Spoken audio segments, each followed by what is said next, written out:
Hello and welcome to Live in Delight. I'm Elizabeth Losi, your Akashic Records channel and crystal wisdom keeper.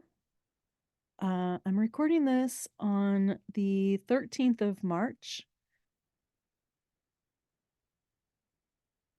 Today's theme is about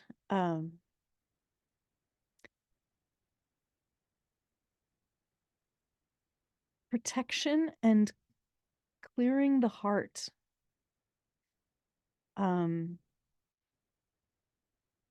We had crystals today, double Amazonite and chrysocolla, which are both high heart activators. And then hematite for grounding, dragon's eye for all the things that dragon implies, including also root chakra activation, clear fluorite, and a surprise visit from Indian agate, which is highly protective and harmonious. All agates are quite harmonious. And so yeah, the opening message from the Akashic Record Keepers about today's transmission is that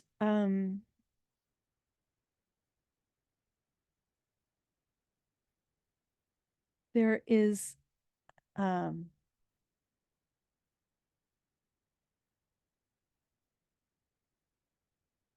there's no reason to feel vulnerable in your heart. That in fact, your heart carries all the protection that it needs all by itself. And that if you do feel vulnerable in your heart, it's because it's because you've internalized messages from the conventional wisdom, etc., that your heart is fragile and it can be broken, and that it requires protection. And we're here today to let you know that in fact, no, that's not the case. Humans, if they're taught a thing from birth, it's very easy for humans to believe what they're taught from birth. And so if you're sort of living in a society which absolutely believes in heartbreak and having a heart which is too open, like wearing your heart on your sleeve, or a heart that could be stomped on and ruined in some way, broken, shattered, defeated,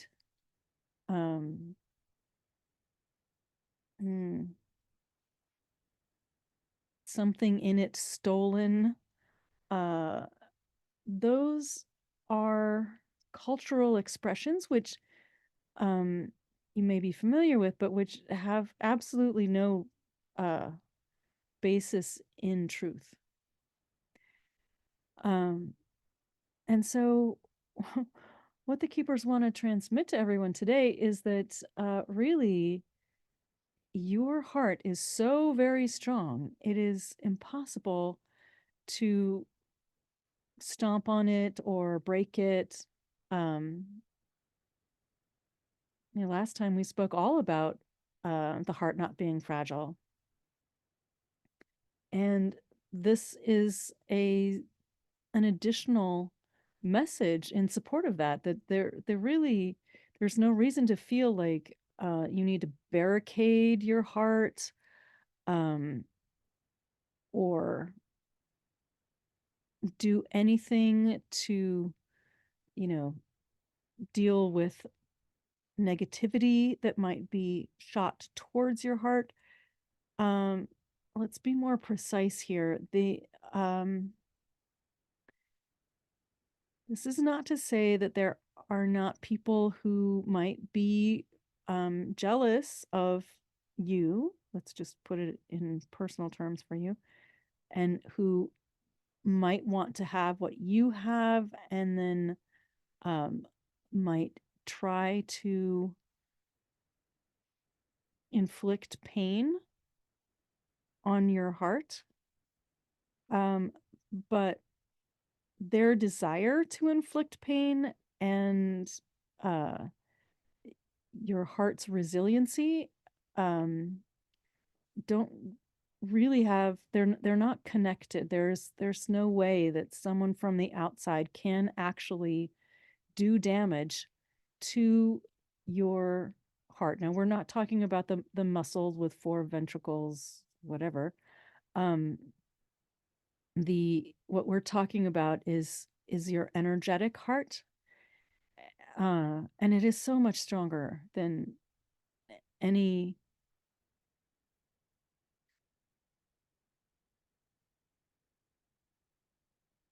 philosophy maintains. It's some human philosophies do believe in a very resilient heart, and it is even stronger than that.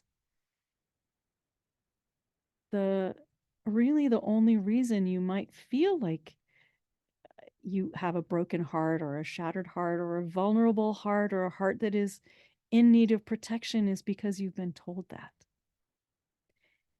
And so in the crystals that came today, the chrysocolla is saying, you know what? You do have a barrier, like a wall around your heart, calcified heart, and to howl like a wolf to release your heart from that barrier, and that really is the thing to be doing. So most people, when they hear, oh, the crystals are asking you to howl like a wolf, chrysocolla is the crystal that does this in particular, and it's seconded by this double amazonite.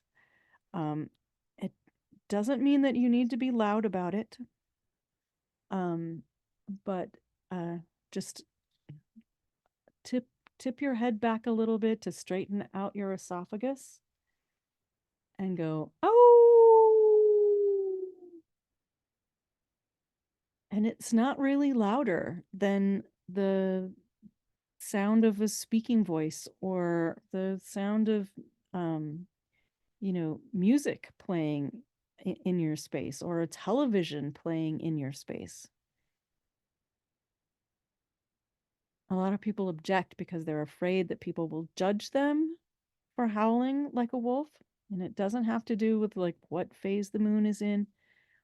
It's just when you throw your head back and allow your heart to speak in a nonverbal kind of way. And what we mean by nonverbal is that without words, when you speak without words, when you're making these sacred sounds, the sounds that your heart wants to make, um, you are releasing this emotional energy that you had otherwise sort of stuffed down. And over years of stuffing down your emotions, um, there is a kind of calcified barricade or constricting wall around your heart. Now, the theme of this podcast is living in delight. And it is really hard to live in delight with a radiant, winged heart if it is locked behind a constricting wall. And so, this is why we're encouraging everyone right now to adopt a practice of just tilting your head back to straighten out your throat and go, oh, doesn't have to be loud. And Elizabeth is sitting 15 feet away from her dog, and her dog's ears are moving just a little bit, but clearly her dog isn't responding to that. So it's not going to bother anyone, and it will do you so much good. There is a release of pressure and a sort of unstoppering of an emotional dam that occurs when you allow your heart to express itself freely. And so this is what's happening for today, is that in order to live in harmony with your own heart, it's important to allow it to be free, to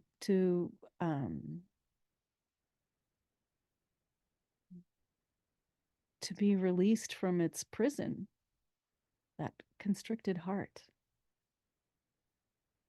And of course, there are many other things that might constrict your heart. For example, rules about, societal mores and rules about, oh, if you are legally connected to one heart, you can't be in love with another heart, or your heart can't, it has to choose. But really, hearts, the nature of the human heart is to be radiating love everywhere and connecting with other hearts. And so, fundamentally, and not everyone is ready for this, of course, but the humanity is moving in a direction where, um, and for us, it can't happen too soon, uh, where you are right now on the knife's edge between um, allowing fear and hatred and anger to overcome you, and allowing the tidal wave of love to come in and just wash away all the fear and judgment and hatred of others.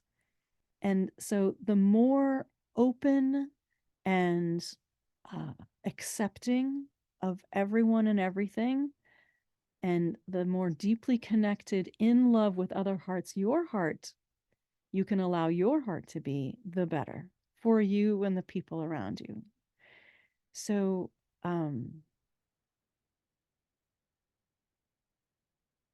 it is a time to start thinking about and questioning the value of protecting your heart, keeping your heart walled off. The sort of the bleeding heart, the or having your heart on your sleeve. These are, uh, depending on who's saying them, these are either low level or higher level insults. Whereas in fact, from a divine perspective, if a person has a wide open heart that radiates love in all directions, they are uh, living in a sort of apotheosis state, the highest possible level, offering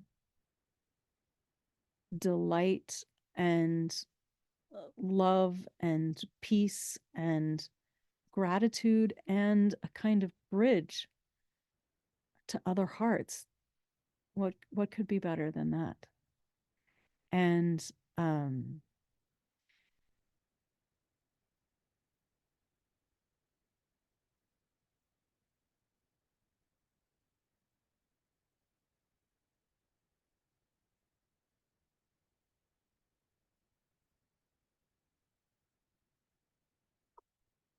So we're simply pointing out that your heart, and so this is a repetition from last time, that your heart isn't fragile. Um, and to trust your heart when your heart goes in a certain direction, uh, allow yourself as much as possible to follow that direction, even if it seems unusual or perplexing. Why is my heart leading me over here? I thought I was going in this direction. But fundamentally, love knows no bounds, and a heart is going to uh, love the the heart that it chooses to love. And if it chooses to love more than one heart in a single lifetime, that is also not just okay. That is a beautiful thing. And of course, um, as regards subsequent generations, of course, you're probably going to be loving your family, uh, either your parents and grandparents or your children or cousins, grandchildren, aunts, uncles, and no one would say, oh, it's not a good idea because your heart is given to your partner's heart. It's not a good idea to love your children or your own parents. No one would say that. And so applying that limiting value on to uh, partnership is a way of thinking which has kind of gone over the hill. That's what the keepers are showing me right now. It's like, okay, yeah, it had a peak um, vibration there for a while, and um,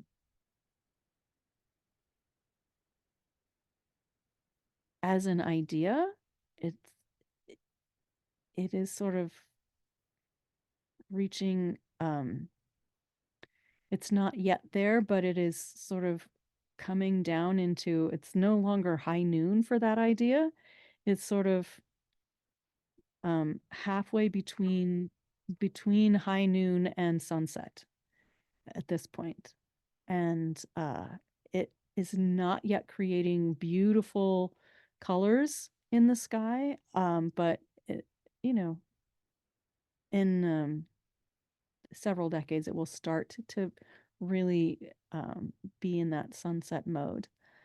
Um, the message about delight is to follow your heart, to trust your heart, to not say no to what your heart says. And in addition to not saying no, is to release your heart from that calcification prison by howling like a wolf, or um, that can be one stream of ways to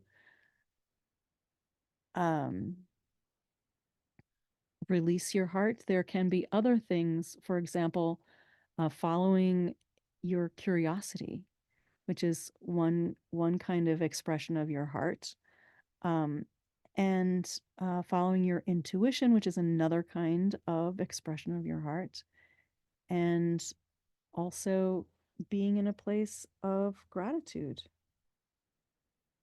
which is yet another expression of the heart. And of course, being in delight. Okay. Is there anything more to say about the crystals, and perhaps most especially the mystery stone that came up? Let's see. Thank you for asking. So the Indian agate is a stone of harmony, noticed that my dog, who did not move a muscle when I was howling like a wolf, is now deciding she's making noise. Um, the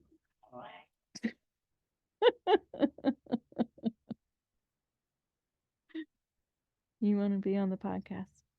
Okay. Um, this the mystery stone, uh, which was not deliberately put into my bowl, but definitely stones that quote unquote aren't supposed to be there, do come out of the bowl. So this is an Indian agate. Indian agate is about protection. It's about harmony. It's about grounding.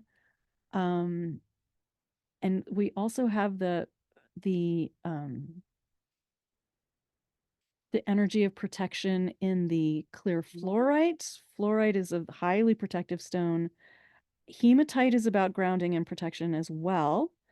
And so all of these protective energies, and grounding energies, um, uh, they say, like, your heart is protected. Um, and as a reminder, um, keep your heart embodied.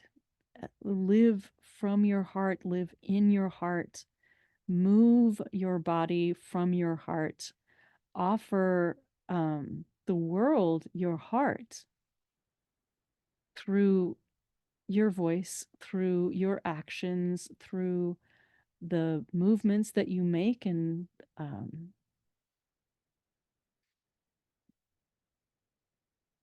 it's a reminder to be present in your body. And then, of course, um, we often see a very small dragon's eye. This dragon's eye, um, when I first encountered it, it's quite large. So I thought, well, maybe that's not dragon's eye. But and I at first I thought it was just a golden tiger's eye. Um, but it is actually red, and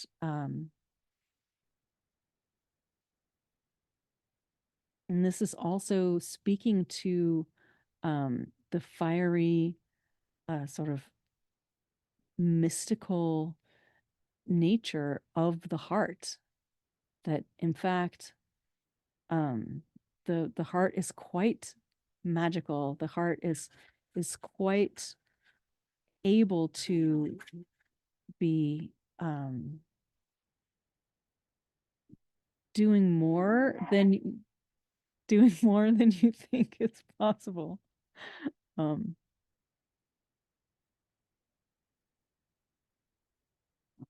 oh, hey. So I think that's all we really have to say about the magic of the heart.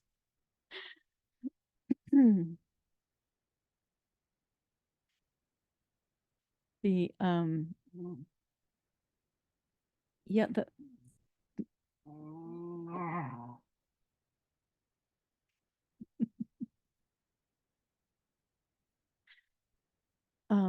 yeah, uh, it's a reminder to to trust your heart, to live in your heart, to allow your heart to express itself to you.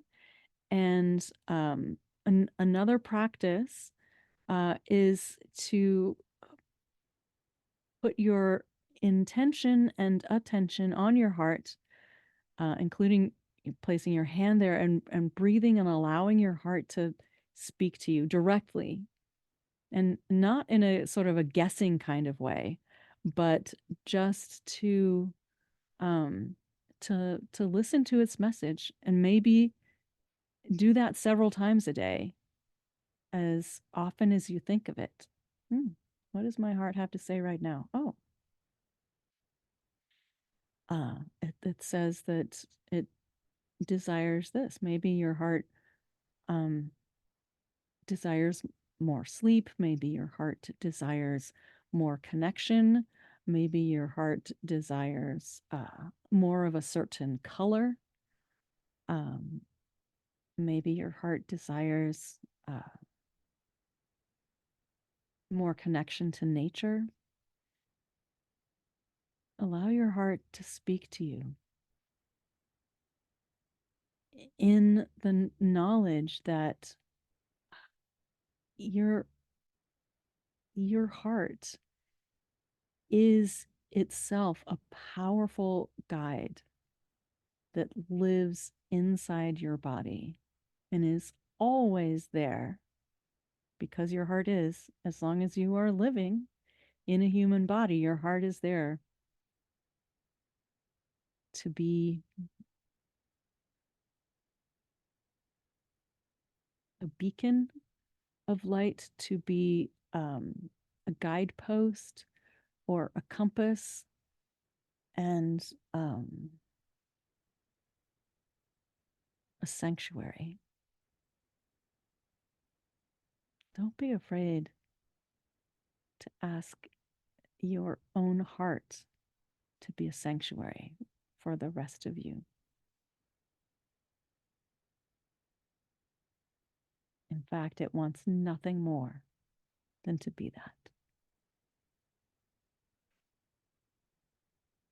And the keepers say that's the rest of the message. That's the end of the message. So I will say, remember to call your spirit back. So I'll call my spirit back as well by saying, I call my spirit back. And I'll close these records by saying, there is so much genuine, sort of heartfelt appreciation for everyone listening to this message and who's really taking it in and deciding, yes, I can allow my heart to be my own sanctuary. Yes, I can stop saying things like, oh, that breaks my heart. Or yes, I can stop thinking that it's bad to have a vulnerable heart, an open heart. Vulnerability is actually, there is quite a bit of a message right here. Vulnerability is um, a paradox. Uh, the open heart, which might paradoxically seem um, vulnerable and therefore subject to invasion or damage in some way, um, some hurt.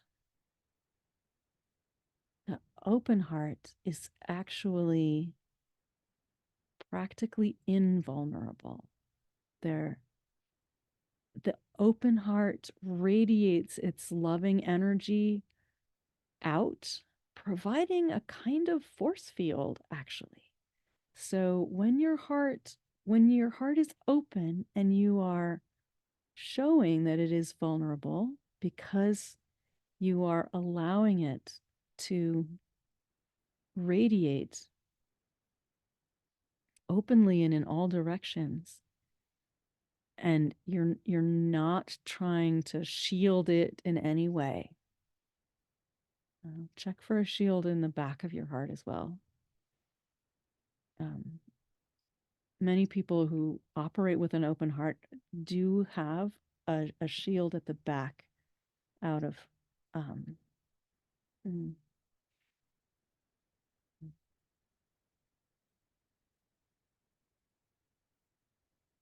it's a sense of maybe watchfulness that you can see what's coming at you from the front but not from the side. um, Trust that your heart is safe also from the back as well, and but make sure to check as you are um, consciously opening your heart to be vulnerable, which is paradoxically As you allow your heart energy to flow out in all directions, that does provide kind of a force field where nothing quote unquote bad can get in, because the energy is flowing out in such um, a distinct way that things cannot come in. Um, except for um, there is the opportunity to connect with other hearts at the edges of that heart field, and you can draw things into your heart, but you don't need to worry about vulnerability there. And there might be more to say about the fragility of the heart and what it is to be heartbroken. Um, but that's a topic for another day. And so I'll close these records by saying love for life and all it holds. We step into the world with love and joy. Amen. These records are closed. And I'll remind you